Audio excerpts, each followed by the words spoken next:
Assalamualaikum warahmatullahi wabarakatuh. Waalaikumsalam warahmatullahi wabarakatuh. Alhamdulillah, wassalatu wassalamu ala Muhammad. Apa kabarnya teman-teman? Alhamdulillah. Alhamdulillah, kita hari ini kembali lagi di tempat tongkrongan favorit kita, Tidor Kumpul Kopi. Seperti biasa kita mau ngobrol-ngobrol santai, ngobrolin hal-hal yang bermanfaat. Kita fokuskan ke titik balik. Mudah-mudahan selalu berkah. Nah, teman-teman, sebagaimana yang gua share, kita hari ini mau bahas tentang PDKT anti gagal. Siapa sih yang pernah PDKT? Jadi PDKT itu pasti nggak ada yang mau gagal. PDKT itu apa sih? Pendekatan. Namanya pendekatan itu pengennya ya benar-benar dekat ya. Jadi nggak mau gagal. Dan itu kita harus tahu biar PDKT kita nggak gagal. Loh, kan gue udah nikah nih, kok PDKT lagi? Jangan salah paham ini. PDKT pendekatan kepada Allah pastinya. Karena sebenarnya kalau kita sudah dekat sama Allah itu semua itu mendekat. Percaya nggak? Harus percaya. Karena semua ini ya di tangan Allah. Hati pun Allah yang miliki ya, yang bisa membolak-balikkan. Maka kita nggak boleh berlebihan sama manusia. Biasanya orang-orang yang suka berlebihan sama manusia itu berharap berlebihan sama manusia pasti kecewa ya kan? Kita berbuat baik, tapi sekali aja kita berbuatnya 100, sekali aja berbuat buruk. Burukannya yang diingat ya. Iya. Ya beda sama Allah ya. Kita berbuat buruk banyak, sekali kita berbuat baik hilang tuh buruk. Itu kata Rasulullah, at-taubat tajubu ma qablah. Taubat itu menghapuskan apa yang sebelumnya. Bayang. Jadi yang tadi ini banyak dosa itu Allah hapus semuanya dengan taubat. Jadi kita harus taubat itu setiap hari kan ya? Setiap hari. Ya. Taubat, istighfar. Istighfar itu kan mengakui dosa. Kasih tempat jangan jauh-jauh kayak musuhan aja, katanya mau anti gagal nih. Pendekatan anti gagal itu jangan jauh-jauh. Kalau ini kayak baru pertama kali aja. Tahu ini. Padahal mau beli saham ini kan. Padahal dia yang paling istimewa ya. Iya. Yang bawa orang-orang baru ya. Makin muda kalau kesini. Awal banyak kan? Banyak. Ganti-ganti terus yang dibawa. Harus dicontoh. Tadi PDKT yang kita masuk itu pendekatan kita pada Allah. Pertama tuh, karena itu kunci. Kalau kita sudah bisa dekat dengan Allah semua tadi, insya Allah Allah mudahkan. Kenapa gue bilang ini? Karena kita bentar lagi akan masuk di ibadah Idul Adha. Di situ ada kurban. Kurban itu udah tahu nggak maknanya sebenarnya secara istilah apa? Secara istilah yaitu adalah PDKT, pendekatan. Korban, dekat. Kurban, pendekatan. Maka orang-orang yang bisa berkurban itu orang-orang yang mau dekat dengan Allah. Maka ketika kita bisa berkurban itu luar biasa nanti. Allah tanamkan itu di dalam diri kita. Oh, kita makin dekat sama Allah. Selain itu apa Kak? Selain lebih dekat itu digantikan apa gitu ada kayak mana? Iya, ada makna yang lain juga. Di situ kan kurban itu hari udhiyah, hari pengorbanan itu tadi hewan yang dikurbankan itu maksudnya. Tapi sebenarnya secara jelasnya kita lihat pada saat itu yang kita korbankan apa kan? Dunia kita, harta kita, ya kan? Kalau Nabi Ibrahim anak kesayangannya yang ditunggu-tunggu dikorbankan. Nah, maka di sini kita mau lihat untuk pemuda yang lagi kejar-kejar mimpi. Kayaknya bukan cuma pemuda aja ya. Kita di sini semua pasti punya mimpi yang masih belum terwujud. Yang penting jangan tidur terus, mimpinya nggak terwujud. Saya pengen tidur terus biar saya bisa terus kejar mimpi. Jadi buat pemuda yang mau ngejar mimpi harus belajar ikhlas. Ikhlas apa? Mengorbankan ego atau ambisi. Pasti kita punya tujuan nih, ngumpulin duit itu untuk apa? Wah, rekening saya mau saya tambah terus. Saya punya target pengen beli ini. Uangnya tinggal sedikit lagi masuk hari raya kurban nih. Wah, di sini dites. Jadi ada pilihan ya. Jadi dia rela nggak nih lepas sedikit dengan itu, padahal sebenarnya dia akan semakin dekat nanti sama Allah. Ketika dia sudah dekat tadi, Allah kasih nanti yang dia butuhkan. Maka penting banget ini buat kita khususnya nanti yang walaupun itu yang dia lagi butuh yang butuh gitu lah, tapi dia yang lain untuk berkorban gitu lah. Dilihat dulu kebutuhannya urgent nggak gitu. Masih bisa ditunda nggak? Karena kurban kan setahun kali ya. Mungkin kebutuhannya primer apa? Pelajaran kok primer sandang pangan papan. Kurban itu kalau yang udah meninggal boleh ya? Kurban jelas lebih afdalnya orang masih hidup. Tapi sebetulnya itu katanya itu udah mewakilkan satu keluarga ya. Jelas. Di Konoha ini banyak banget orang ngerasa tahun ini gua bapak kan laki-laki. Besok anak gua. Besok lagi istri gua. Aduh. Ganti-gantian gitu. Itu salah gitu, rugi. Bahkan yang keluarganya 7 orang katanya sapi aja katanya. Tujuh sapi nama dia. Jadi salah satu tradisi aja ya. Gak apa-apa sih kalau banyak uang ya. Kalau nggak membabatkan boleh. Tapi ya rugi jelas kalau secara ini. Kita lihat lagi nih, anak muda tuh juga kadang perlu ninggalin zona nyaman. Ini pengorbanan. Iya, ini kita mau ngomongin pengorbanan yang besar nanti di hari raya juga. Kenapa kita bilang besar? Masih banyak banget orang yang belum mau berkurban. HP-nya udah iPhone, udah pakai mobil. Tapi coba lihat, berkurban nggak tahun ini. Nah, ini apalagi pemuda ya. Pemuda itu ekstra lagi, udah nggak punya penghasilan loh. Masih kok disuruh kurban ya kan? Oke lah, nggak usah kurban, nggak usah jauh-jauh. Coba korbanin zona nyaman lo, tinggalin zona nyaman lo, tinggalin hubungan-hubungan yang toksik, gaya hidup konsumtif demi tujuan yang lebih berarti lagi. Produktif. Berarti korban nggak semestinya harus hewan ya?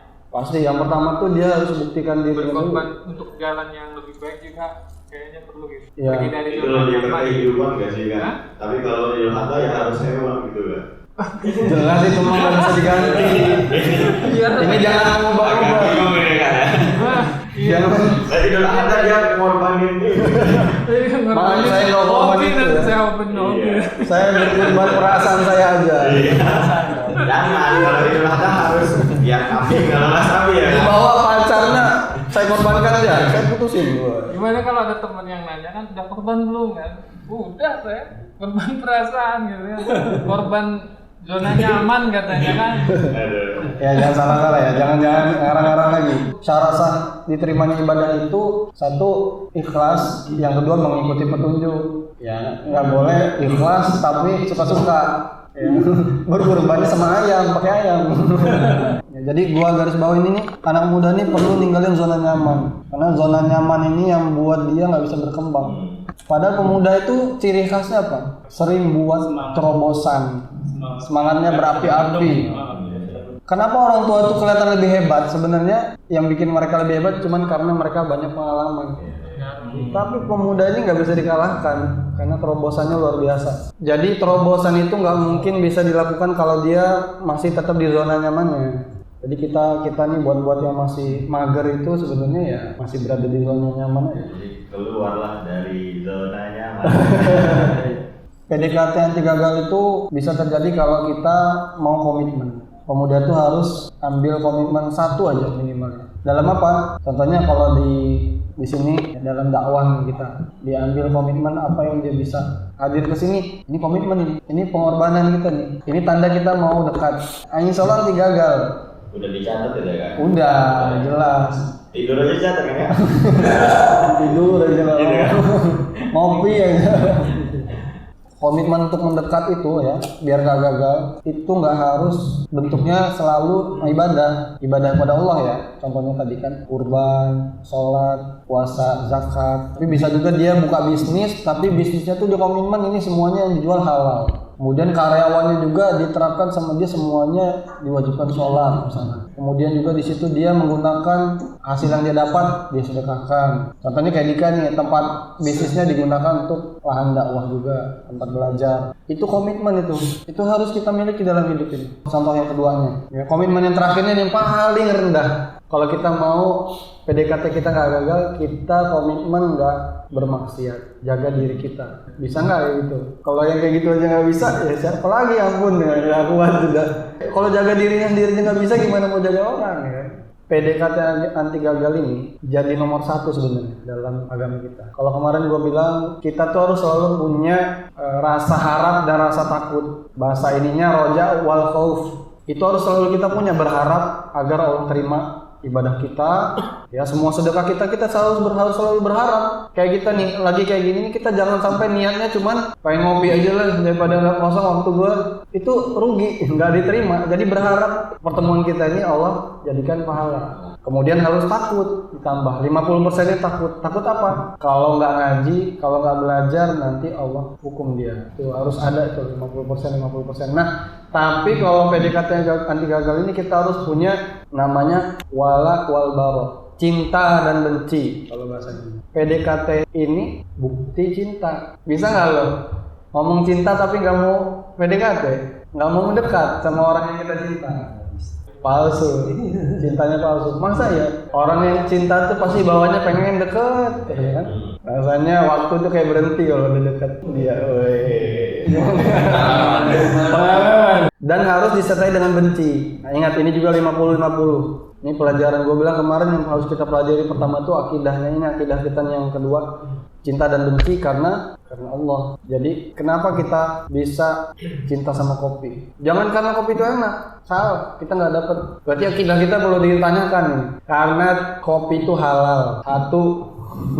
Karena Allah, pahala. Terus kenapa lu nggak minum minuman keras? Gue benci itu karena itu haram. Bencinya karena Allah juga. Oh, gue benci itu karena bikin mabok, ya kan? Itu dia takut karena mabok ya. Iya, itu harus jadi dasar. Kalau minum dikit nggak mabok, nggak apa-apa. Berarti gini kayak kalau kita mencintai sesuatu itu mau nggak mau kita harus bencinya dia gitu. Maksudnya kita cinta Allah nih gitu. Sedangkan Allah benci sama kayak kemaksiatan, perbuatan-perbuatan yang buruk. Mau nggak mau kita harus ikutin apa kata dia gitu kan ya? Bener. Ya, cinta itu kan apa? Cinta sama dengan pengorbanan. Iya. Gak mungkin. Sama aja mengorbankan apa yang kita suka, tapi dilarang, jadi kita tinggalin gitu. Benar. Kayak misalnya gue lagi jam kosong kantor, Dekat-dekat. kalau buka akun main sulap gitu bisa itu kan? Pengalaman. Pelan-pelan. Habis sholat main lagi mungkin ya kan. Tapi yang penting jangan di ini aja. Ibarat lagi sholat main sholat aja. Karena zaman Rasulullah juga gitu dulu. Waktu pertama kali perintah sholat itu umat muslim pada saat itu lagi hobi-hobinya mabok gitu. Ya, belum ada larangan miras. Jadi habis minum itu mereka sholat. Sampai akhirnya jangan sholat dalam keadaan mabuk. Karena bacanya nanti bakal banyak yang salah. Akhirnya pada saat itu dipecahkan semua botol-botol miras itu di jalan banyak. Baru mereka bisa ninggalin itu. Bertahap. Ketika mereka udah cinta, mereka rela berkorban. Kalau kita nggak dekat, kita juga susah rasanya cinta. Kalau sudah dia cinta, rasanya pengen dekat terus. Coba bagi orang yang masih sulit untuk berkorban mungkin ya perlu ditanya nih tanda cintanya ke Allah. Coba challenge buat diri ya. Mungkin mulai saat ini yang belum bisa berkorban, nabung. Apapun itu ya. yang jauh ini kan Idul Adha nih kan, jauh setahun sekali. Kalau perasaan bisa lah dikorbanin tiap hari. Apa itu lagi? Apa tadi? Waktu bisa lah, zona nyaman bisa tiap hari. Tapi yang setahun sekali ini harus disiapin. Tapi yang kita garis bawahi saat ini, ibadah kurban ini masih ada waktunya. Kalau kita belum bisa ikut tahun ini ya kita bismillah, kita mau dekat sama Allah nih. Karena kalau kita sudah bismillah saya kurban nih, kurban sekarang 1,5 aja udah bisa. Pada saat itu bismillah Allah buat kita jadi lebih dekat sama Allah. Itu bukti cinta kita. Akhirnya nanti Allah berikan apa yang kita butuhkan. Selanjutnya PDKT anti gagal ini bisa kita dapatkan kalau kita mau tanggung jawab. Apalagi laki-laki ya. Laki-laki itu nggak lepas dari tanggung jawab. Kodratnya derita ya. Derita tiada henti. Kalau orang yang Tapi kayaknya bukan derita sih. Karena kita kan ibadah juga ya. Yang kita cintai gitu ya. Jadi pemuda itu selalu diajak untuk memikul tanggung jawab, kan? Selalu di mana-mana, di rumah, di mana-mana. Udah fitrahnya. Bahkan gue pernah denger ya, ibu-ibu itu ya, dia bawa anaknya masih kecil aja, itu udah bikin takut perampok. Masih kecil ya kan? Udah fitrahnya itu. Karena dia sama laki-laki. Tapi mau dia ada 10 orang perempuan ya, nggak ada laki-laki, itu udah nggak ada rasa takut orang jahat itu. Laki-laki itu memang memikul tanggung jawab tadi, tanggung jawab sebagai pemimpin pertama. Nah, di dalam ini masalahnya sekarang ini banyak orang yang suka lari dari tanggung jawab. Apalagi pemuda, karena saking banyaknya beban ya. Jadi tadi dia mau lari terus dia tanggung jawab. Ini masalah ini. Pemuda tuh nggak boleh kayak gitu. Siapa di sini? Tanggung jawab. Lu yang tanggung yang jawab. Gitu. Cuman tadi gue bilang banyak yang selalu merasa dirinya lemah sehingga dia lari dari tanggung jawab. Ini gue temui terus ya, kita gue tuh banyak partner bisnis, partner kita tuh masih muda-muda, mereka tuh ketika dapat beban sedikit langsung ngeluh. Padahal belum aja dijalanin, langsung ngeluh, langsung ngerasa wah ini mau jadi tambah sulit gitu. Kita yang tadinya rumah kita dekat sama tempat belajar kita, misalkan kampus lah ya. Tiba-tiba dia dipindahkan tempat yang lebih jauh. Langsung wah ini mau nanti ongkosnya lebih mahal. Kemudian lebih capek. Padahal belum aja jalan. Itu masalahnya sekarang tuh pasti kayak gitu. Itu jadi masalah menurut gua. Makanya yang perlu kita latih terus ini, kita harus berani ambil resiko, kemudian jangan gampang ngeluh.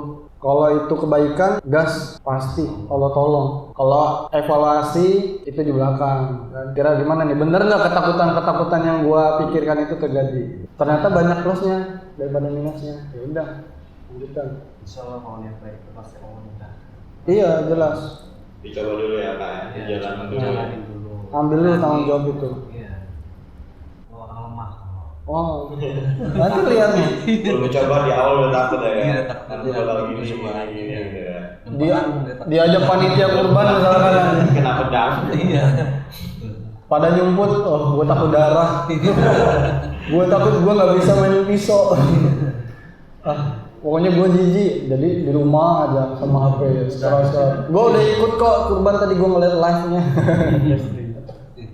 Live streaming. Nah ini udah nggak kurban, nggak ikut juga lagi ngambil tanggung jawab sebagai panitia contohnya, ya kan? Nah, mudah-mudahan kita di sini nggak gitu ya. Seenggaknya kalau belum bisa berkurban, kalau di kampung gitu ya, Iya. ikut andil ya kayak. Ikut ambil bagian itu, ya. Jangan sampai malah panitianya perempuan lagi. Yang motongnya, yang ngulitinnya. Aduh. Biasanya bagiannya 2 loh kalau jadi panitia. Nah, iya. Masih rame itu nanti. Anak mudanya. Kayaknya abis ini langsung mau jadi panitia. Gimana Kak? Di dunia itu udah dibahas kan, kata berubah. Iya, kan. Di dunia. Nah, saat ini gue juga lihat yang bikin orang itu gagal PDKT itu dia banyak yang nggak bisa ngadapin ujian. Ya, bukan cuma nggak bisa ngadapin ujian, bahkan ya tadi ya dia lari dari ujian. Makanya harus ada bekal Kak, belajar dulu. Jadi kita itu. harus belajar dulu. Harus belajar. Ketika ngadepin ujian itu, Iya. dapat nilai bagus lah kalau di ujian ya kan. Walaupun sekarang ternyata Udah ada kisi-kisi Udah ada kisi-kisinya lah. Kebanyakan anak muda ini melihat role model itu siapa? role model. Lebih role model. Misalkan kayak influencer nih. Contoh itu cowok ada kayak Timothy, Wih, ya dan bisnis apalagi Felix kan kayak dakwah itu role model terutama Pak. Dan juga anak muda ini ekspektasinya terlalu tinggi. ekspektasi. Oh pengen kayak gini nih, pengen kayak gini. Sedangkan dia tidak mengukur batas kemampuan dia sejauh mana kemampuannya. Itu sih problem anak muda yang selama ini saya rasain. Itu termasuk ujiannya ya, ujian pergaulan. Jadi mental health juga tuh kan. Dan juga lingkungan juga Ustaz, dari lingkungan teman-temannya gitu. Bagaimana dia bisa mengembangkan kemampuan dia, kreativitas dia dari lingkungan juga yang mempengaruhi. Ya, lingkungan itu memang harus yang pertama harusnya selalu kita jaga. Ya, karena kita ini lemah. Manusia itu makhluk paling lemah. Ayam itu baru keluar, netes langsung jalan. Iya, nggak lama jalan itu. Walaupun sempat kencing-kencing ibunya dia bangun lagi. Lagi kita sampai berapa bulan baru bisa jalan, itu pun dikit-dikit nangis. Nah, maka kalau kita mau berhasil PDKT kita sama Allah ya, kita harus siap ambil ujian-ujian itu. Karena kalau kita mau naik kelas ya nggak mungkin kalau nggak melalui ujian. Ujian di karir kita nggak mungkin, ya kan? Bisnis lu pasti ada ruginya, ya kan? Itu ujian. Bisa nggak sabar ya, tahan. Ibarat cari jalan keluar gimana biar nggak terus rugi. Ujian pergaulan. Karena pergaulan ini yang udah luar biasa nggak kekontrol kita saat ini. Di zaman sekarang ini ya kan. Iya. Buat kembang. Gaul boleh tapi harus punya fondasi kan. Benar.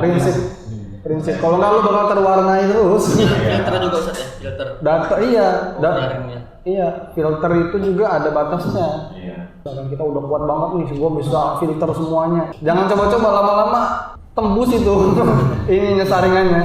Ya, gue bisa menyaring kok, gue punya filter kok. Itu bisikan dari setan itu sebenarnya. Jadi jatuhnya belajar batas dulu baru bergaul. Iya, kita harus tetap punya yang terus bisa jaga kita nggak keluar dari circle positif misalnya. Kita nih, kan contohnya, nanti kan saling mengingatkan. Lu tuh udah keluar batas. Akhirnya kita balik lagi.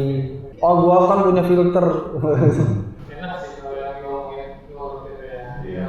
Angel. Bisa keluar dari lingkungannya kayak berarti lingkungannya yang salah nggak sih Kak, kalau gitu cari lingkungan yang satu Iya. pemikiran dan jalan. Iya pasti. Insya Allah gua perhatikan burung-burung gereja tuh nggak ngumpul sama burung yang lain lah. Makan ya. Nggak mungkin dia ngumpul sama ayam ya. Udah normal itu. Itu kata Rasulullah, al arwahu junudun mujannadah. Arwah itu berkumpul seperti pasukan-pasukan. Jadi mereka tuh udah saling klik.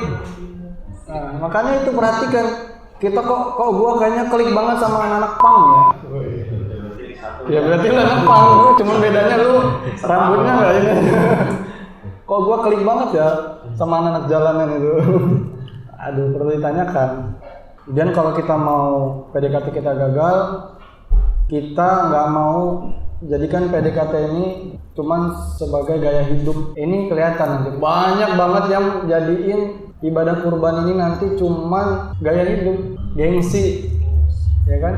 Sama orang-orang yang pacarnya ganti-ganti itu kan sebenarnya gengsi kan. Oh, lu kok pacarnya itu terus. Apalagi yang nggak bawa pacar katanya nanti, wah rumah mana nggak pernah dibawa ke rumah. Pacaran kan cuma satu. Maaf mantan lu, kalau Jadi nggak apa-apa ya. jadi gaya hidup, ya itu nggak boleh. berat. Jadi jangan jadikan itu cuma sekedar gaya hidup. Anak muda itu perlu mikir hidup ini mau ninggalin apa, gaya hidup atau membangun legacy. Kayak pepatah itu ya, harimau mati meninggalkan gelang. Jadi ada bekas ya. Di kampungnya bekas itu rajinnya gitu.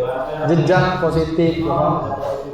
Jangan cuman nggak bekas untuk dirinya aja. Ini kayak Nabi Ibrahim ini, pengorbanan dia ninggalin bekas sampai saat ini 3000-an tahun. Kalau yang saya baca di hadis itu umur yang lancar itu seperti itu. Jadi orang yang ada itu kan awalnya Nah itu sebenarnya yang disebut umur panjang. Kalau umurnya panjang tapi orang nggak ada yang ngerasa dia tuh hidup, nggak ada manfaatnya. Nggak ada manfaatnya. Pemuda nggak boleh gitu. Pertama dia harus ninggalin kepentingan dirinya. Jangan mikirin egonya terus. Wah ini manfaat besar nih untuk gua nih. Kalau gua PDKT sama dia, orang-orang pada ngeliat gua keren, hebat. Ya. Kalau gua bisa kurban tahun ini, kurban gua gede nih, misalkan hewannya. Gua kayak orang kaya, sultan.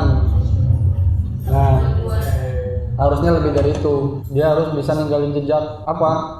Dengan dia berkurban. Wah, di kampung ini belum ada yang berkurban. Gua lah, bismillah. Setelah itu banyak orang yang ikut. Jejak positifnya ada. Jadi contoh. berkurban di suatu kampung itu boleh nggak sih diumumin sebelum misalnya beberapa hari sebelum mereka gitu apa memang biasanya di kampung saya itu informasinya hampir 100 sampai 10 sampai 7 kadang belum ada informasi begitu mendadak atau nah itu memang seharusnya mendadak kayak gitu atau memang harusnya dari awal. Ini kan masalah hati. Hati ini kan berbolak-balik. Yang tadinya dia nggak mau, tiba-tiba jadi mau. Kita nggak boleh maksain hati orang. Karena hati ini urusan dia sama Allah Tuhannya. Kadang nggak pengen tahu juga. Iya. Jangan kita bilang, dia tuh kok tiba-tiba, kok mendadak kok dia mau PDKT ya langsung Allah. Lah urusan dia, nggak usah kita paksa. Tapi kalau berkurban itu memang harus tahu ya. Ini siapa gitu. Diumumin gitu. Diumumin gitu. Kalau biasanya kan kayak masing-masing kan sapi ini Oh. sama ini itu memang begitu. Itu memang rentan sih dengan apa namanya ria. Ria itu syirik kecil yang buat kita dia tuh membakar kepala lebih cepat bahkan seperti api membakar kayu. Berat memang ya ngomongin ria. syirik kecil. Jadi boleh kayak kita misalnya berkorban di masjid tapi kita bilang sama pengurus masjid Hamba Allah. gitu. Tapi pas nyembelihnya wajib orang yang nyembelih itu nyebutin sahibul kurbannya. Jadi ya nggak usah pakai mic ya. Gitu Oh. Tapi kan masalahnya biasanya orang yang nyembelih itu kan panik ya. Waduh hewannya ini berontak, dia harus baca loh. Itu yang bikin dia sulit nyembunyiin. Tapi boleh kita sendiri kayak. Itu lebih utama. Makanya kalau mau sembelih kurban sendiri ya sama kita nanti. Dibimbing kasih pisau ini. Contoh nih ya. Cuma di kita kayaknya ngizinin nggak tahu kalau yang Oh jadi bisa ya? bisa. Masih ada slot. Ada slot ya? Ya kita motong di hari Ahad hari Minggu. Itu kalau misalkan kita beli kambing sembelih sendiri di rumah terus Boleh. daging itu diutamakan tetap kita bagi ke saudara atau tetangga. Sepertiga untuk kita, sepertiga untuk hadiah. Hadiah itu untuk orang kaya, sepertiga untuk orang yang membutuhkan, orang miskin. Itu kan masalahnya masih banyak yang nggak ngerti nih. Semuanya nggak boleh kita ambil katanya. Kok kita nikmatin juga loh? Berarti dia malah menyelisihi Rasulullah sebenarnya. Jadi Kecuali- kalau berkorban sendiri bisa dibimbing ya? Bisa. Apa namanya berkorbannya? Akikah media. Masuk Masih ada 6 lagi. Kan saya punya teman itu ada kampung lah, satu kampung di daerahnya asalnya itu ketika kurban ada salah satu warga yang mengikatkan anaknya Akikah. ya sekaligus di hari kurban itu. Jadi dia itu punya anak ya, punya anak. Warga sana punya anak, diakikahkannya di waktu kurban. Nah, dia itu punya kambing akikah itu dimakan untuk para warga dan juga panitia. Jadi dipisahkan antara daging kurban dan juga daging akikah. Iya. Itu boleh gitu bisa. Boleh. Jatuhnya akikah ya? Ya memang orang-orang kan sekarang kan termasuk cerdas itu akikahnya di Idul Adha. Cerdas itu kenapa? Kita hemat biaya dan orang nerima. Itu dapat akikah ya? Ya pahala akikah jelas. Itu pahala akikah, jangan berharap pahala kurban. Kok ngakalin Jadi manfaatnya buat semua warga di sana. Karena akikah tuh malah lebih bebas lagi. Nggak ada aturannya sepertiga untuk siapa dulu. Selanjutnya ya, kita juga harus tahu nih, kalau PDKT kita nggak mau gagal, itu kita harus mempunyai tujuan yang tajam dan lembutnya tindakan. Kalau untuk saat ini kita lihat anak muda itu punya semangat menggebu-gebu, tapi minusnya mereka di sini kurang dalam sopan santun dan nggak bijak menyampaikan pesan. Ada dulu ya. Iya, banyak banget orang yang sudah punya ilmu, dia menghakimi semua orang-orang, bahkan orang tuanya. Kemudian semua ustaz-ustaz misalkan di kampungnya. Gelar nggak menjamin kan ya? Iya, itu salah. Ini yang buat PDKT-nya bisa-bisa nggak diterima, ya gagal. Kalau mau berhasil PDKT-nya, kita harus jaga semangat kita tuh dengan adab. Kita harus tetap sopan santun dan bijak. Sebagaimana Nabi Ibrahim, coba perhatikan. Nabi Ibrahim itu dapat perintah untuk menyembelih anaknya dari mimpi. Ya. Tapi Nabi Ibrahim itu nggak langsung melaksanakan perintah itu. Nabi Ibrahim itu nanya dulu sama anaknya. Mau nggak gitu ya? Iya. Sungguhnya aku mimpi begini nih, aku menyembelihmu, gimana pendapat? Ya abati alma tukmar tajuduni insyaallah minasabirin. Wahai ayahku, lakukanlah apa yang Allah perintahkan padamu. Insyaallah kamu akan mendapati aku tuh orang-orang yang sabar. Jadi kita nggak boleh berlebihan. Kalau kita dapat ini misalkan, kita nggak boleh tergesa-gesa, nggak boleh gerasak gerusuk. Pendekatan kalau gerasak gerusuk gimana tuh? Langsung ditolak.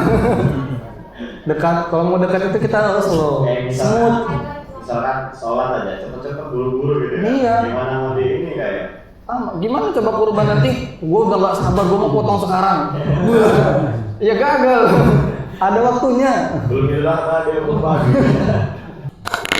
Oke Kak, tapi mengenai soal buru-buru tadi ya Kak. Ya. Buru-buru, berasa gerusuk. Nah, kebetulan kan kita ini kan masih lajang.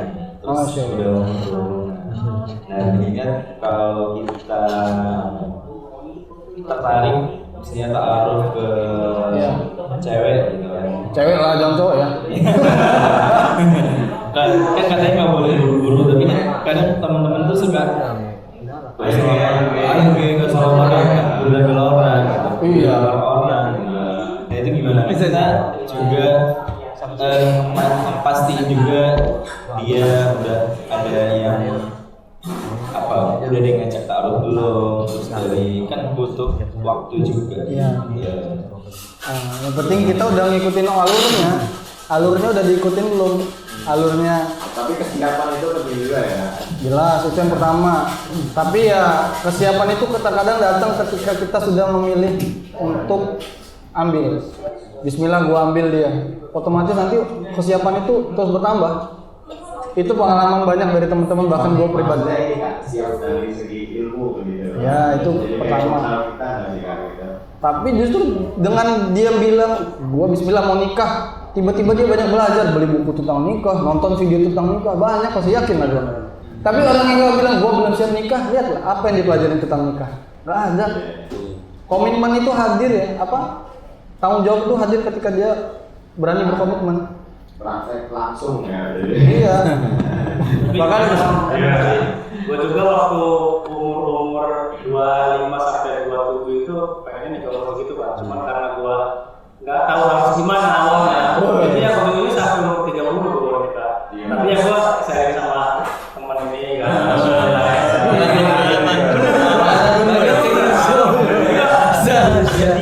Pengalaman sendiri artinya kalau kata dia kan sudah kalau yang niatin sama dia lu persiapin diri lu kata dia lu niatin gitu kan rezeki itu pasti bakal terbuka kata dia kalau bukan orangnya logika nih masa iya sih gitu kan sedangkan gue masih gini-gini aja gitu dan gua buktiin ya memang ibadah gua kencengin terus maksiat gua jauhin pokoknya ibadah dikencengin maksiat dijauhin memang insya Allah nanti bakal kebuka sendiri sih gitu minimal calon mertua itu pasti bakal bilang iya dulu itu dulu sih biar pas gua melangkah untuk selanjutnya itu lebih enak gitu Itu yang pertama. Kalau mertuanya nggak iya gimana? Katanya minimal ya. Kita Itu maksimal itu. Ya, buktinya udah banyak ya. Maksudnya udah ngerubah diri, deketin, jauhin maksiat. Iya. Udah ada buktinya. Itu salah satu contohnya ya. Benar. Iya. Termasuk kita juga masih kan. Kalau usaha teman kayak nyuruh buru-buru gitu mah. Tadi belum dijawab kayaknya. Sebenarnya tadi udah ini ya, udah jelas buru-buru ya satu nggak boleh biar setan. Tapi kadang juga ada yang buat kita tuh selalu pelan-pelan, was-was. Nah, was-was itu datangnya dari setan. Rasa cemas, takut kalau saya ambil saya nanti rasanya nanti ini kayak tadi padahal belum dijalanin udah takut sana sini ya. Nah ini kalau kita sudah ngikutin alurnya tadi gue bilang gue udah belajar nih kemudian gue udah ikutin alurnya gue harus apa nih udah ada yang bimbing juga dan orang itu udah jelas pas pegang dulu 4 ini kata Rasulullah SAW nikahilah perempuan itu karena 4 pertama karena kecantikannya ya, karena hartanya karena nasabnya ya dia anak orang terpandang misalnya. Yang keempat karena agamanya. Maka pilihlah karena agamanya niscaya kamu akan beruntung. Kalau 4-4-nya ada ya alhamdulillah. Bonus itu kan. Atau 2, tapi yang pertama harus dia agamanya bagus. Udah ngikutin alurnya, udah semua cocok. Udah itu tinggalin was-was itu. Harus kita bismillah ambil ya. Nanti kan ada lagi alur selanjutnya. Harus apa? Nanti ada waktunya lagi.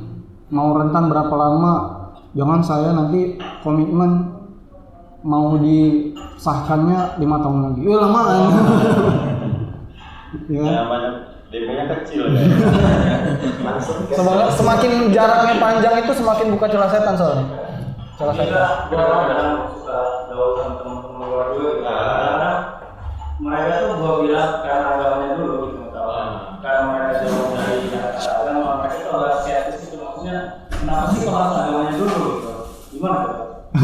Bukan agamanya kan, pilihlah agamanya maka akan beruntung kan? Iya, maksudnya Yang pertama, Iya agamanya dulu nggak sih kan? Karena kita bakal tiap hari ketemu parasnya. Itu kan nomor 4 tadi. Kalau kalau kita pilih cuman karena ininya ya, nanti ingat kuncinya harus agamanya dulu tetap. Kalau dia cantik tapi dia nonis atau dia perempuan nakal atau dia jadi baik. Itu was-was setan. Orang sebelum nikah aja udah disiapin PR. Jangan jadi superhero lah, jangan coba-coba. Itu memang bisikan setan itu. Jangan buat PR dalam Tapi kalau wanita tidak baik, masa mau taruh kan? Nggak mungkin juga kan? Yang pertama pasti agamanya. Itu bukan skeptis tadi apa ya? Itu justru itu kan prinsip ya, prinsip pertama kita. Jelas kita ngikutin tadi petunjuk agama kita. Kalau kita mengaku orang yang mau mengikuti Rasulullah, kata Allah apa? In kuntum tuhibbun, apabila kamu mencintai aku, fattabi'uni, maka ikutilah aku. Buktiin pengorbanan ini. Kalau kita nggak mau ngikutin Rasulullah, kita ngikutin siapa lagi? Ngikutin Ronaldo. Ciu. Dikit gitu aja. Kalau nggak suka itu pasti ada. Karena kalau kita mau semua orang suka sama kita, berarti kita gila. Orang gila tuh coba lihat, selalu merasa dirinya tuh disukain orang. Makanya dia ketawa aja. Merasa dirinya tuh bagus aja. Pakai pakaian apa, bajunya bolong-bolong, badannya bau, ya ketawa aja dia kalau ketemu orang. Karena dia merasa nggak ada yang nggak suka sama dia, semuanya suka. Makanya bener, kita harus harus jadi gila juga kan? Enggak, maksudnya ketika dia disukain orang. Maksudnya biar orang ngomong apa itu pura-pura gila aja. Waduh. Bendera di atas kita tuh Allah sama Rasulnya ridho, ya kita pura-pura gila aja. Kata Allah itu, apabila orang-orang bodoh itu mencela kita ya, mengatakan sesuatu tentang kita, katakan aja selamat tinggal, dadah. Qaulu salama. Maksudnya apa? Katakanlah selamat tinggal, dadah gitu. Maksudnya apa? Jangan diladenin, nggak akan kelar. Bahkan Imam Syafi'i ya, orang yang kepintaran itu melebihi setengah dunia, itu dia bilang, aku nggak akan menang melawan satu orang bodoh, tapi aku menang melawan 10 orang pintar. Ada pepatah itu mengatakan, jawaban untuk orang yang bodoh itu ya tidak menjawab. Daripada lo jadi bodoh juga. Kemudian ya, kalau PDKT kita nggak mau gagal, maka kita jadikan PDKT kita itu simbol dari rasa syukur kita, bukan sekadar formalitas.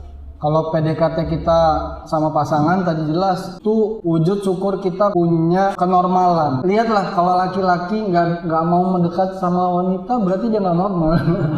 Hati-hati, nyimpang gitu. Itu harus ini tanya nih, maka lu kok ini nggak pernah dekat sama perempuan ya? Nah itu harus syukuri itu. Jangan jadiin formalitas aja tadi, sahin, dideketin terus. Syukurnya kita dekati dengan cara dekati yang punyanya dulu. Kalau kita mau mendekat sama Allah dengan cara berkurban, tapi nggak pernah sholat misalkan, ya bisa nggak diterima. Karena tadi bisa jadi itu sekedar formalitas aja. Nah untuk anak muda nih banyak banget yang punya nikmat yang melimpah, kesehatan, peluang bakat, tapi lupa mengekspresikan rasa syukurnya lewat kontribusi nyata. Actionnya nggak ada. Banyak jadi follower aja. Perhatiin, lebih suka jadi follower, subscriber daripada kreator. Berkorban untuk konten. Jelas kreator itu kan lihat followernya banyak. Artinya dia itu udah berkontribusi. Lihat kontribusinya positif apa negatif. Kata Rasulullah SAW, 2 nikmat yang banyak orang itu jadi lalai karena itu. Kesehatan dan waktu luang. Itu dua-duanya ada di pemuda. Tapi ini yang bikin diri dia malah jadi lalai. Dirinya jadi malas-malasan tuh. Nanti kalian rasain deh. Ngerasa belum? Olahraga bentar atau pegel-pegel semua tulang lagi. Tanda-tanda itu. Habis masa mudanya. Kalau punya kesehatan ya harus kontribusi. Kan saat ini apa di konten ini ya, dari mereka ibadah, mereka nyumbang atau mereka beramal. Tapi padahal kalau kita lihat dari sudut pandang positif, itu kan ada banyak nilai positifnya kan. Iya. Jadi kita juga tergugah gitu loh. Kalau kita punya rezeki sedikit, apalagi dari gaji kita itu kan ada sekian persennya untuk fakir miskin dan sebagainya. Nah itu gimana? Tapi ada orang yang beranggapan lebih ke negatifnya gitu. mereka mau apa dikontenin, apa dikontenin, sholat dikontenin, ngaji dikontenin gitu, amal dikontenin biar ria gitu. Padahal kalau kita itu ya pada hikmahnya banyak gitu, kita termotivasi gitu. Itu masalah pribadi ya. Amal itu kan urusan dia dengan Tuhannya, dengan Allah ya. Maka tugas kita ini ya selalu prasangka baik ya. Bahkan Rasulullah SAW itu mengatakan iltamis li akhika uzur. Carilah pada diri saudaramu itu uzur. Karena kita ini selalu bakal lihat kekurangan. Mata kita ini selalu yang kita lihat itu kekurangan. Lihat dikit, orang itu kok makan tangan kiri ya. Orang itu kok makan kok jalan ya. Padahal dia nggak tahu itu salah ya. Orang itu kok dua-duaan pacaran gini. Orang itu kok lagi azan kok nggak sholat ya. Harus dijadiin dalam diri kita tuh. Kita cari uzur. Kenapa? Uzurnya tuh, oh mungkin dia tadi udah sholat. Oh mungkin dia sholat di rumah. Oh mungkin dia suami istri. Sampai-sampai kata Rasulullah kalau ada di jenggotnya itu miras ya. Oh itu jenggotnya ketumpahan miras. Sampai seperti itu. Udah di jenggotnya nih. Kita harus prasangka baik. Jadi prasangka baik itu harus selalu jadi prinsip kita. Kalau enggak ya capek hati kita. Ngurusin urusan orang terus. Capek. Jangan siapkan musuh di hari kiamat. Itu orang-orang yang kita gunjing ya akan datang nanti menagih, mengambil pahala kita. Yang tadinya datang dengan banyak pahala ditahan. Kalau pernah baca buku Rasul bercerita tentang neraka dan surga, di situ nanti kita sebelum masuk surga ada lapangan namanya Qontoroh. Di lapangan itu setelah melewati jembatan Siratal Mustaqim itu banyak orang bingung, apa nih? Lapangan apa nih? Di depan pintu surga kok gue nggak boleh masuk nih. Ternyata ketika semua sudah lewat dari jembatan ya, bahkan dikatakan itu dari 1000 orang yang lewat itu cuma satu, saking sulitnya. Tapi ada orang-orang yang masuk surga tanpa hisab. Ada 7 orang, cari tahu lah. Salah satunya pemuda yang terbiasa dengan mendekatkan diri sama Allah. Nanti akan banyak berdatangan suara-suara terdengar orang-orang yang menagih kezaliman dia. Lalu dulu sering ngobrolin gua kan, lu bilang gua pacaran ya, padahal itu kan adik gua. Gua memang ditetapkan sebagai penghuni neraka sama Allah. Tapi Allah Maha Adil. Sekarang sini pahala lu dikurang sampai dia jadi orang yang rugi. Akhirnya dia masuk neraka atau surganya jadi diturunkan. Kalau dia ngomongnya katanya benar kan? Kalau benar itu namanya gibah. Gibah ya. Gosip. Kalau salah namanya fitnah. Fitnah lebih kejam daripada pembunuhan. Wah, lebih dahsyat lagi. Kalau ghibah itu hal yang negatif saja atau yang positif juga? Gibah itu kan kebenaran. Kalau contohnya positif gimana? Contohnya wah dia Ya, yang kebaikan orang. Iya. itu mah bukan gibah. bukan ghibah jadi. Gibah. Kan gibah itu ngomongin hal-hal yang kalau orang itu dengar gak suka. Nah, itu gibah. Aib lebih ke situ. Ketika kita punya keburukan nih sesuatu Itu benar kayak. bener itu gibah. Kalau prestasi diomongin itu bukan gibah, pujian. Pujian. Oh dia gini gitu kayak. Nah, pujian itu juga ada larangannya diomongin depan orangnya. Ya. Kalau ada temenmu suka muji terus, ambil pasir, tumpahkan ke atas kepalanya. Itu orang yang akan mencelakakanmu. Karena singa itu bisa jadi kucing kalau dipuji terus. Jadi jinak ya kan. Maka pujian itu bisa buat kita jadi lalai. Iya. Terkadang gue juga gitu sih ada ya teman yang kayak gitu juga sering kayak kita ini kita gitu. Malah takut gue jadi lebay ya. Jadi gila ya.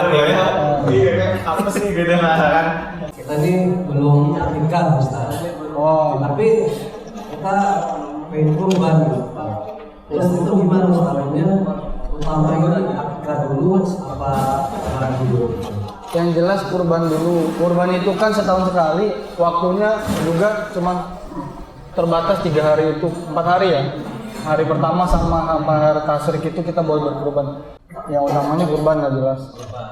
Kurban dulu. Ya terus ini Ustaz, kalau misalkan ya kan akikah Ustaz, tapi dia udah meninggal, tapi dia niatnya emang mau akikah dia ataupun dari sana gitu. Tiket masuk surga kan tuh. Ya. Jadi gimana Ustaz? Namanya kalau ada nikah diakikahin. Akikahin. Iya. Ya boleh. Kalau punya rezeki banyak. Kalau punya rezeki ya kenapa enggak? Sekarang itu kalau kita udah mati itu kan memang harta itu bukan punya kita lagi ya.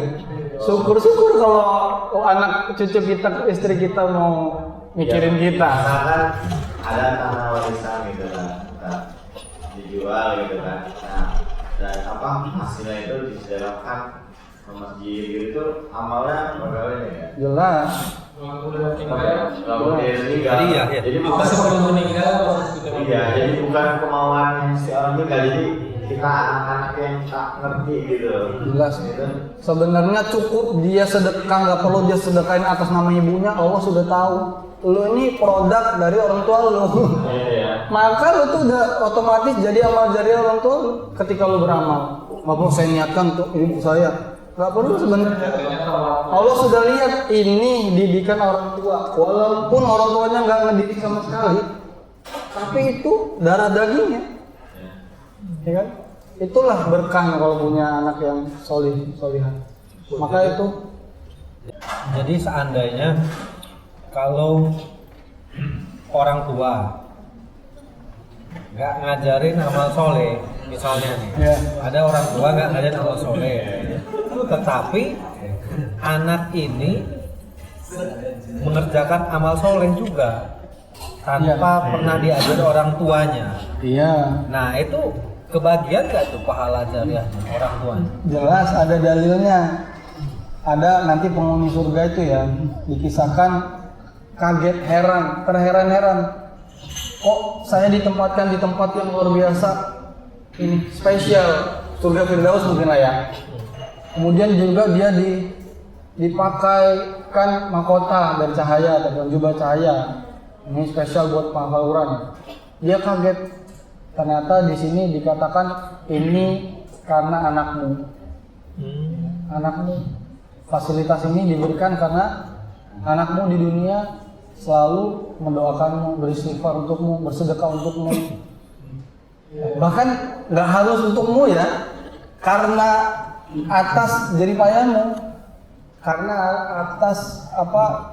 Kan kita kita dibesarkan oleh orang tua, nggak ada kan yang besarkan sama ini monyet apa?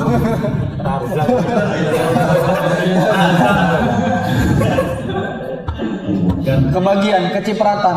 Karena itu ya Ustaz, kebalikannya ketika anak itu Ketika anak itu tidak baik, nanti di Sebaliknya. juga kan orang tua juga dimintai pertanggungjawaban kenapa anakmu sampai begini-begini, apakah nggak dinasihatin, apakah nggak ditegur Jelas. gitu kan ya. Iya, itu sebaliknya. Tapi lagi-lagi sebatas mengingatkan. Tapi kalau keluarga itu yang pertama harus kita jaga terus. Ku anfusakum wa ahlikum nar. Terus dijaga tuh keluarga kita dari api neraka. Ya, harus dijaga terus. Gimana cara jaganya? Jangan nyerah. Orang jaga itu ya nggak mungkin dia ada lengahnya. Namanya jaga ya harus siap terus. Siap-siap. Nggak capek-capek, nggak nyerah, ngajak. Ya, tapi nggak boleh paksa. Tapi lebih baik kita mengajarkan kayak. Ya, dua lagi nih ya. Biar PDKT kita nggak gagal, maka kita jadikan PDKT ini selalu bentuk kebersamaan dan kepedulian.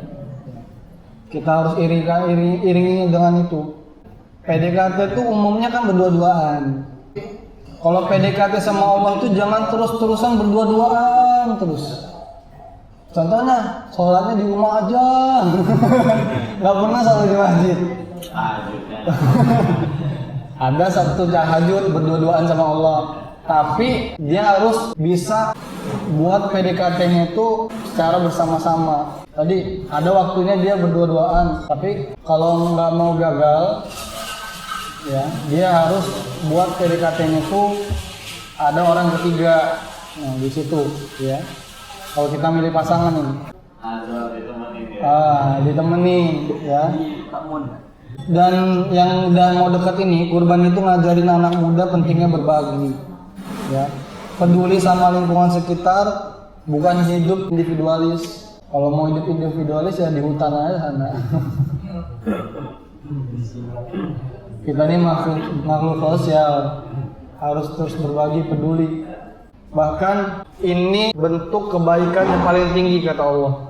Di surat Ali Imran ayat 92 itu, lan tanalul birra hatta tunfiqu mimma tuhibbun. Tidak akan sampai puncak kebaikan sampai kamu menginfakkan, mengorbankan apa yang kamu cintai, apa yang paling kamu cintai.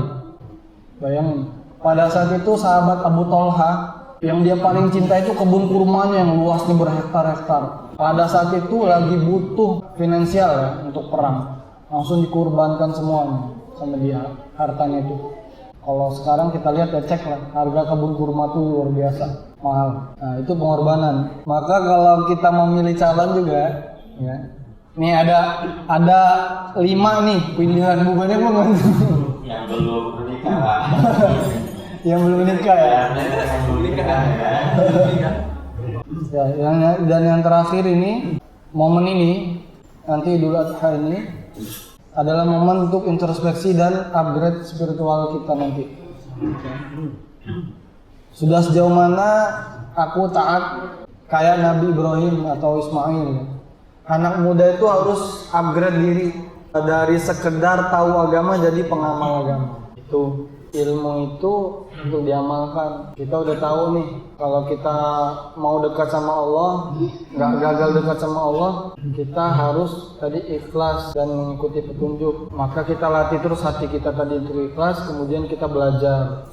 Kan? Itu prakteknya, buktinya. Jangan, oh gua udah tahu kok kurban itu bukti kita cinta sama Allah, tapi nggak ada actionnya. Dia nggak ada persiapan. Oke lah, mungkin gaji dia sebulan misalkan 10 juta, nggak usah disiapin lagi, langsung aja buang sedikit ya. Kalau udah segitu nggak berkurban, nah itu jadi.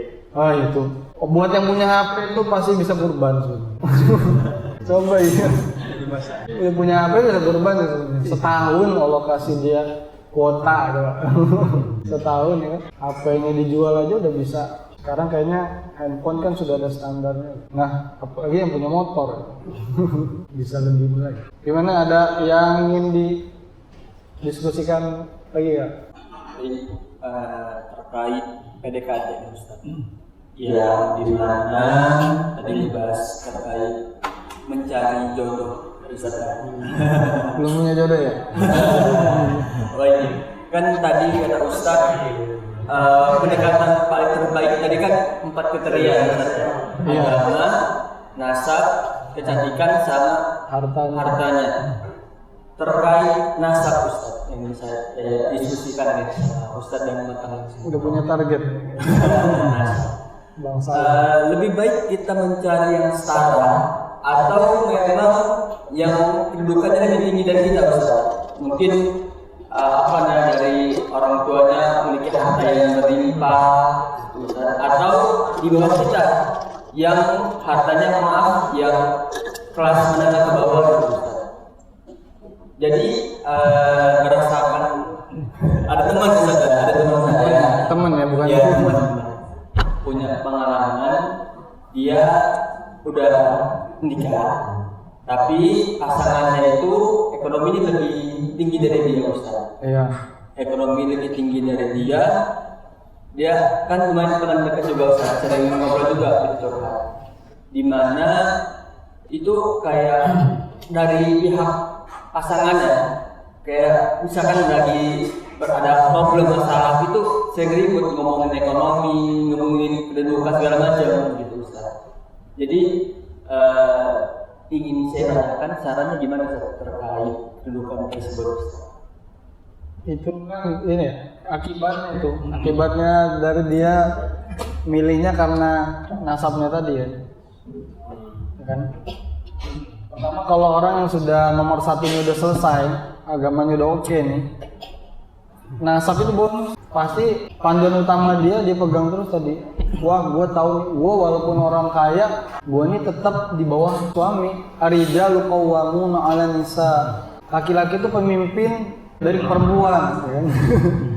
Udah jelas itu dia bakal selalu merendahkan dirinya. Cirinya kan wanita soleh kan qanitatun hafizatun lil ghaib. Patuh dan menjaga dirinya ketika suaminya nggak ada.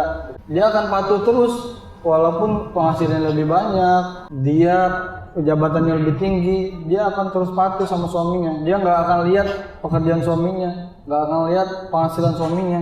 Gue bilang kemarin dia udah ngikutin bos yang pertama nggak? Dia udah taat sama bos yang pertama nggak? Kan kita semua karyawan kemarin juga kan. Istri itu karyawan, dia jadi istri taat sama suaminya tuh karena Allah, bukan karena suaminya. Kalau karena suaminya, gue yakin lah nggak ada yang kuat. Yang tadinya nyuci baju sendiri aja udah malas, tiba-tiba suruh nyuciin baju suami, kan? Yang udah keringetan bau, kan? Setiap hari lagi. Pasti nggak akan sabar. Jadi karena Allah itu yang bisa buat kita kuat. Dan Allah lagi balik lagi ke agamanya tadi ya. Iya, agamanya. Makanya memilih karena agama itu yang kunci keselamatan. Tapi kalau yang manusia kumpul, Nah, itu tadi salah satu ininya itu yang mau dijawab tadi lupa ya, insyaallah selesai. Jadi sekufu namanya setara. Ingat, ini yang bikin konflik itu jadi minus ya. Gua S2 misalkan nikah sama orang yang lulusan SMP, pasti banyak banyak masalah, nggak nyambung pasti. Kemudian dari kebiasaan nanti sopan santunnya pasti jauh. Karena umum memang pendidikan itu mengajarkan orang lebih beradab. Walaupun masih banyak orang yang berpendidikan nggak beradab. Bisa palsu ya. Karena palsu tadi. Dikonahan.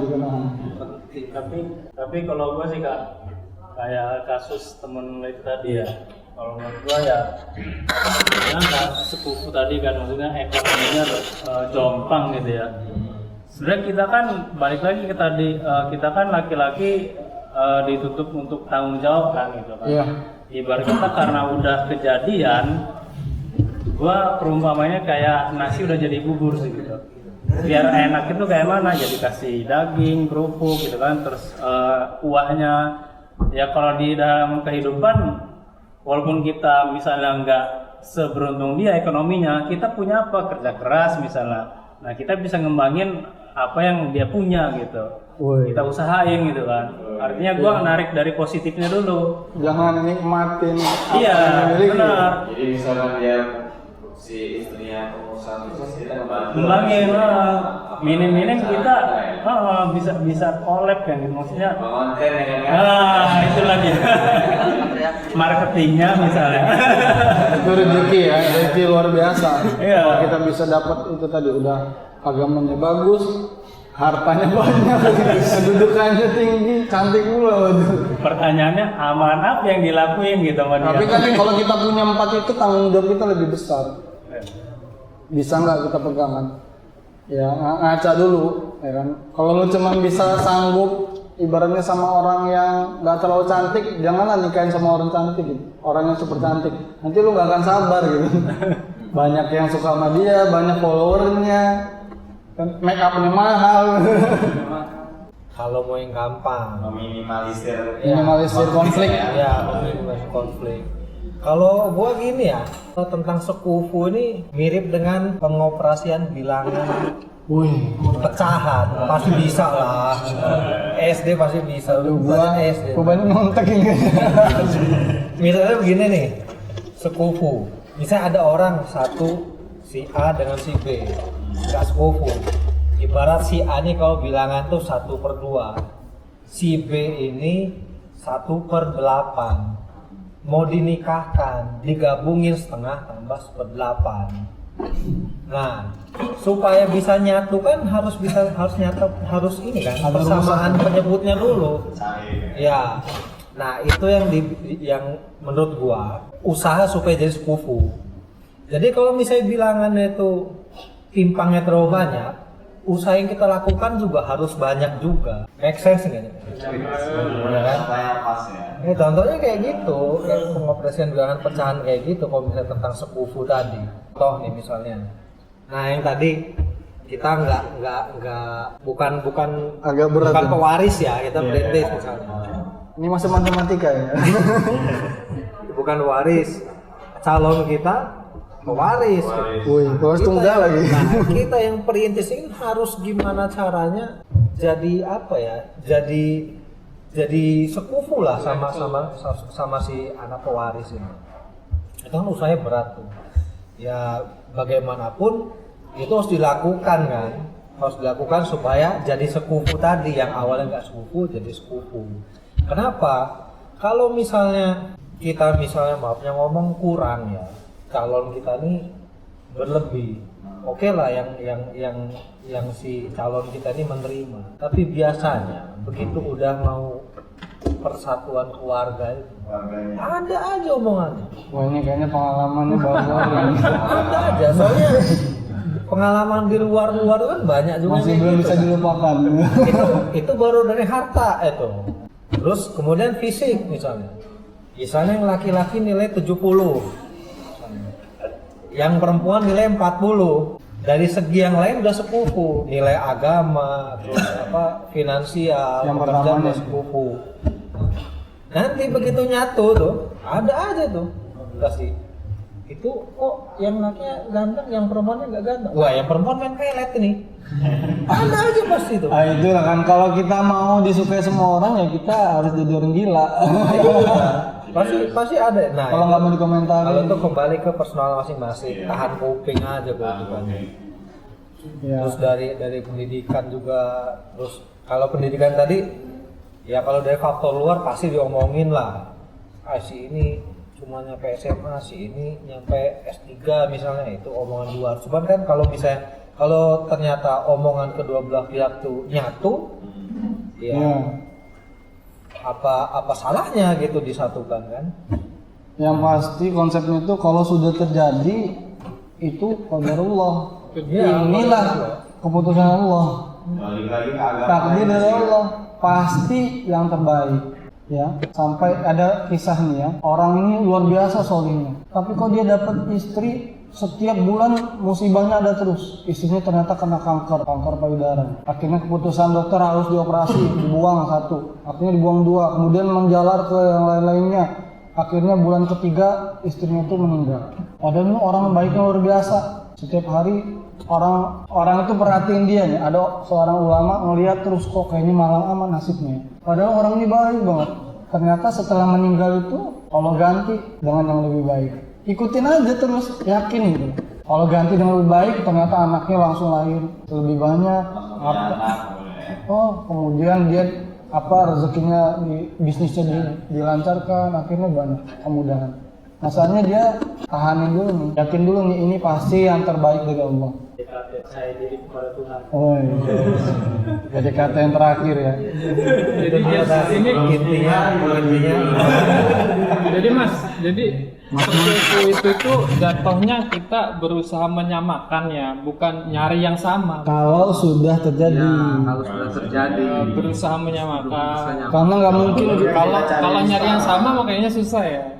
nggak mungkin kita kan laki-laki ya. Masa nyari laki-laki juga.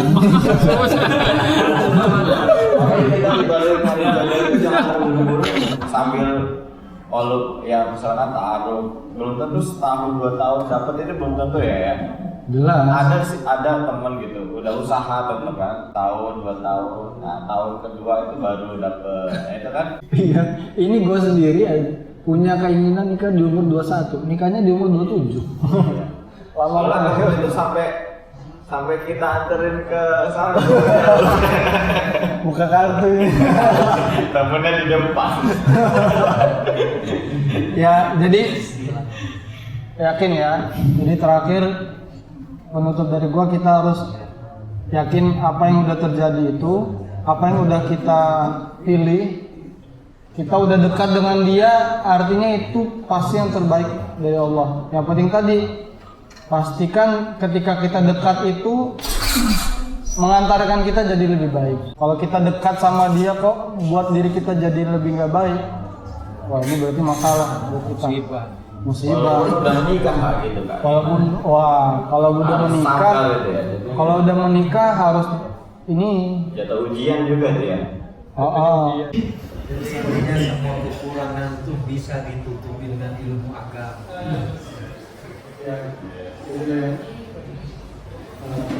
Maka kita harus jadikan dedikasi kita agar gak gagal, sukses 100%. Kita harus percaya, harus kuat. PDKT. Apa percaya diri? Percaya diri kepada kalau kita Allah. Oke, semoga pertemuan kita ini bisa bermanfaat untuk kita ini di episode selanjutnya. Kita bisa bertahan. Mudah-mudahan sebelum kita bisa melakukan kegiatan yang keluar